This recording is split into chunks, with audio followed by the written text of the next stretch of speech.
Also, I just want to say that this is one of my favorite kitchen towels, which is actually like a hospital blanket, or like a hospital thing that surgeons use to like wipe their bloody hands on. It was not used though, but I really like it. Okay. Hey everyone, I'm Claire Saffitz. Welcome to my home kitchen. Today I am making the butteriest, crispiest, most shattering thing you'll ever eat in your entire life. These are my Phyllo Pinwheel cookies. They're so easy. If you've ever had palmiers, you'll know a buttery, crispy cookie is delicious, and this is a completely foolproof, delicious version of that.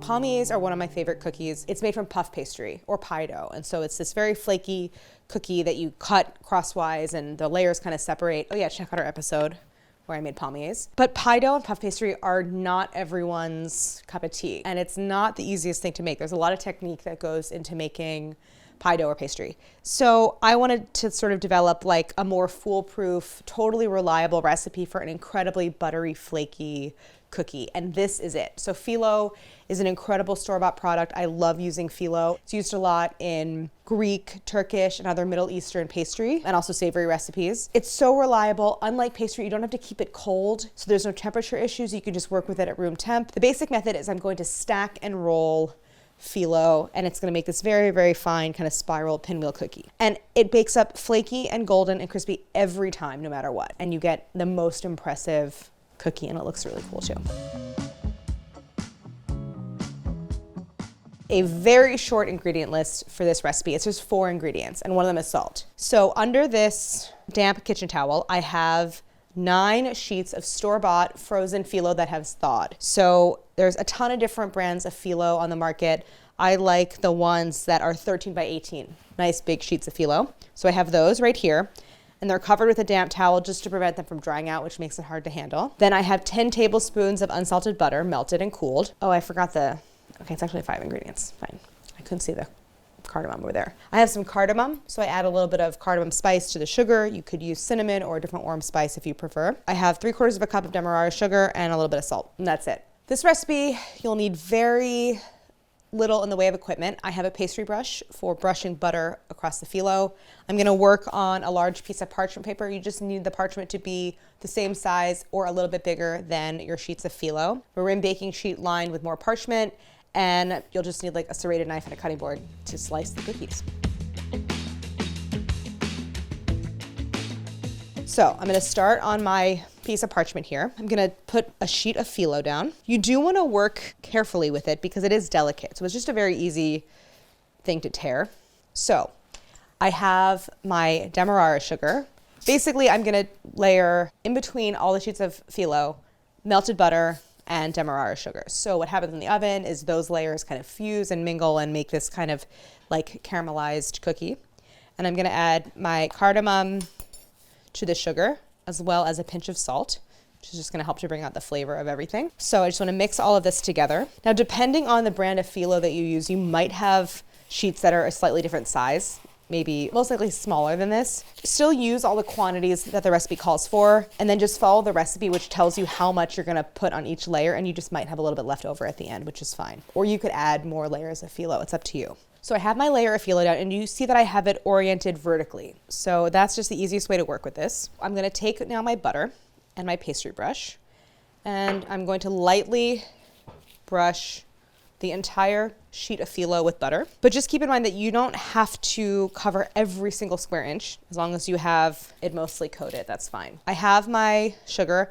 I'm gonna sprinkle about 1.5 tablespoons of my spiced demerara sugar over the surface. And it helps if you sprinkle from up high because then the granules separate as they fall. So I'm just kind of eyeballing 1/2. Then I'm gonna grab another sheet of Phyllo and gently lay this on top of the first. Try to line up the sides if you can. And remember to keep all the other ones covered as you work. Now, same thing, more butter and more sugar on this layer.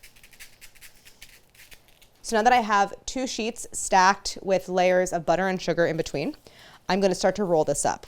So now the only thing that's a little bit tricky about this recipe is you want to try to roll pretty tightly. That's a little bit more difficult at this early stage. And I have a little bit of drying out along the edges just because this has been sitting out. So don't worry if it cracks at this stage. That's actually not that important. I fold it a little bit at the end like this just to kind of get it rolling. And then I'm going to fold really pretty tightly if I can. And you see that I'm getting some wrinkles here. That's totally fine. The phyllo can just kind of roll back onto itself. You want to just make sort of a tight log if you can.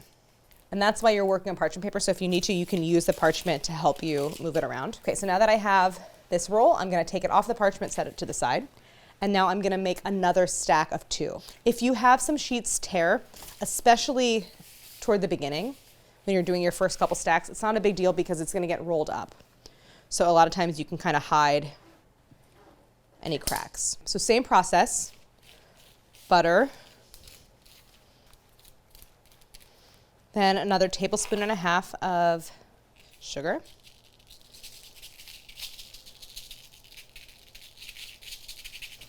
My second sheet, which is really my 4th, is going to go on top. When all is said and done, you are going to have 4 stacks of 2, so 8 sheets total that you are going to roll up.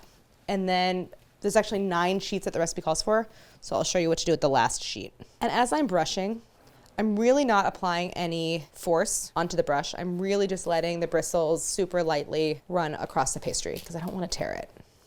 If you find that your pastry brush, maybe the bristles are kind of stiff and that you're tearing it, you can try dabbing rather than brushing. That might help. Okay, more sugar. So I have my second stack of 2 pieces of phyllo.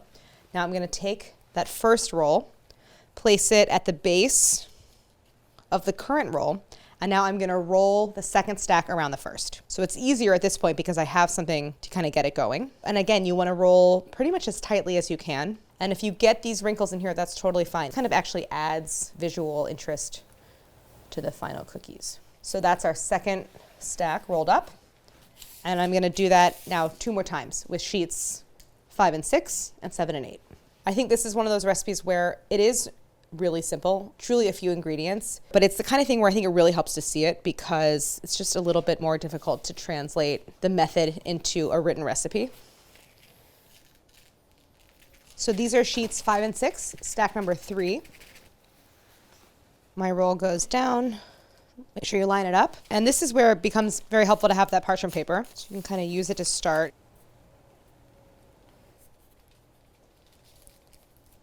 Now I'm going to do my final stack of sheets 7 and 8, and I'm going to use the rest of the sugar.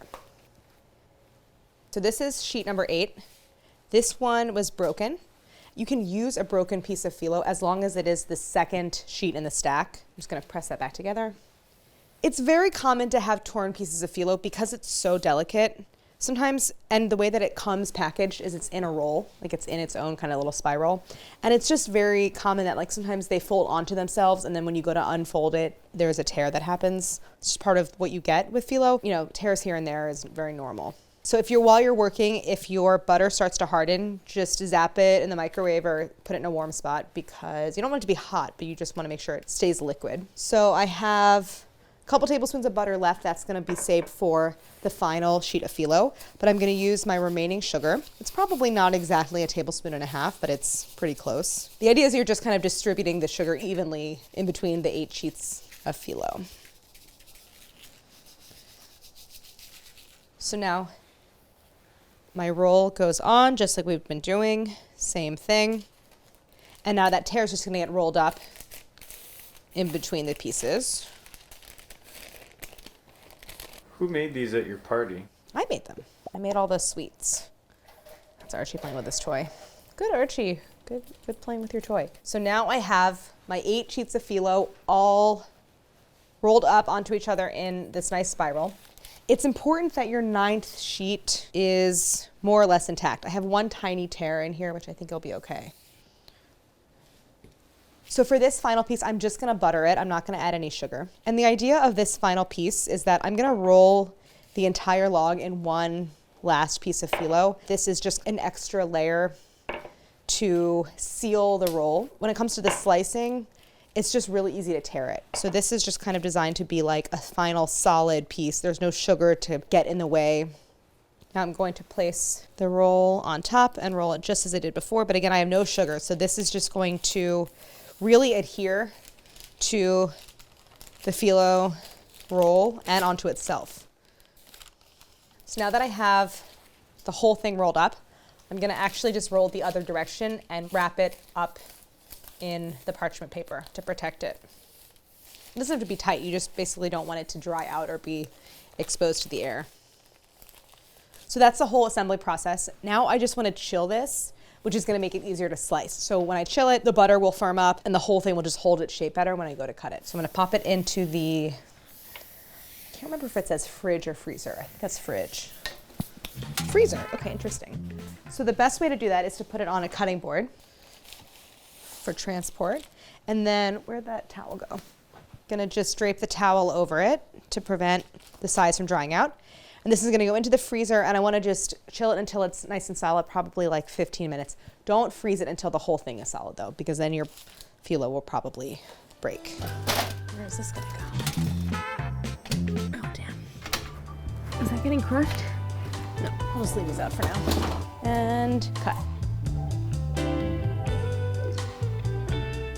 It's been at least 15 minutes, so I'm gonna grab the roll from the freezer, and then I have a serrated knife here for slicing. These bake at 350. I'm just gonna preheat my oven. Make sure you have a rack in the center. This recipe makes, depending on how you slice your log of phyllo, like 18 to 22 cookies, but they'll all fit on one sheet tray because they don't spread at all. How frozen solid are we? All right, I think we're good.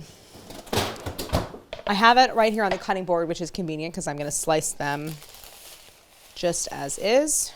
So I'm unrolling them, and it's normal that the roll will get like a flat area where it's been resting. The cookies are not really perfectly round because the roll is always gonna have some like give to it and then kind of settle. But once they're on the baking sheet, you can kind of mold them into a little bit more of a circle. It doesn't matter, you can keep them as ovals too. They look really good that way. These do not puff. These don't spread at all. They pretty much stay exactly the same size. They even might shrink a tiny bit because there's moisture loss. So they stay exactly as is. So it's actually those little tiny air pockets in between the layers of phyllo that are going to produce that like really crunchy, crispy, kind of shattering texture. Have you ever tried to bake it like that? No. What would happen? It would probably be good. It might stay a little raw in the center though, because it's so tightly rolled, it might not bake all the way through. So I'm going to start to slice, and I'm gonna cut them about a 1/2 inch thick, but I'm gonna start by slicing off just this kind of like irregular edge because I wanna expose a clean cut surface. So I'm just gonna slice just those little like shreds off. Now, if as you slice, there's some tearing of the phyllo, it's really okay because there's like no movement of this dough as it bakes. You'll just press it back into place and get it on your baking sheet. So at this point, don't stress out too much if you start to get some tearing. So I like to use kind of long strokes. Look at the spiral. It looks pretty good, right? So then onto the baking sheet. It's a little bit even more of a triangular shape because of how I'm holding it and how it's flattening on the cutting board. But once you have it sliced, you can just sort of, give it a little poke. So I'm gonna go ahead and finish slicing, just, like straight through the entire log, about 1/2 inch thick cookies. I'm gonna get them all evenly spaced on the baking sheet and then directly into the oven. Because I'm using phyllo, it does not have to be cold. Room temperature is totally fine. And then it's just like that? You don't like put butter over the top, no sugar drizzled over? Mm-mm. There's plenty of butter in here and plenty of sugar. You just go in as is.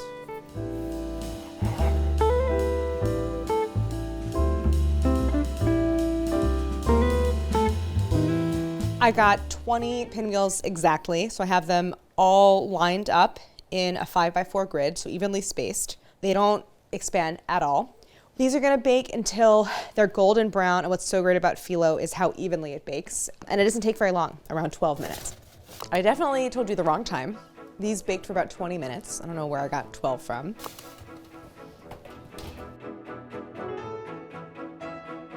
The top toasts and gets golden brown, and as they bake, the butter and sugar sort of like settle to the bottom. So the bottom is always a little bit darker, so just know that you might think they look paler than they really are. So I always kind of peek underneath. Some of that outer layer, that 9th piece of phyllo, unraveled a little bit, which doesn't bother me. I think they look kind of cool, but I also like it because I like to peel it off.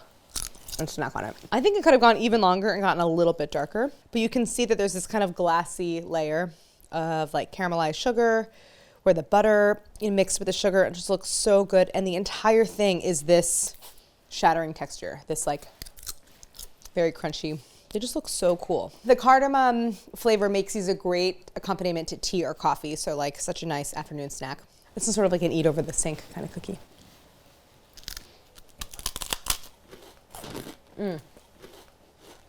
It's so shattering and crispy, but not the least bit dry because of all of that butter. And lightly sweet, definitely not like an overly sweet cookie. Caramelly, really good. This cookie is in What's for Dessert, and this was a book where I really tried to leverage store-bought ingredients. And Phyllo was something that I really made it a point to employ in a couple different recipes because it's such a great product with just a couple of additional ingredients. It's totally transformed into truly like the crispiest, butteriest cookie you'll ever make. Like, look at the layers. I would have tea with this, but you could definitely have coffee with it. Oh. Harris wants me to write a cookie book, and that could be a chapter. Tea and coffee cookies. So good, so delicious, and I think also like incredibly impressive. It's really kind of one of my favorite cookies in the entire book, and maybe that I've ever made. It's just so good, and I don't think you really think of Phyllo as something that you can transform into a cookie. Thank you so much for watching, and don't forget to like and subscribe.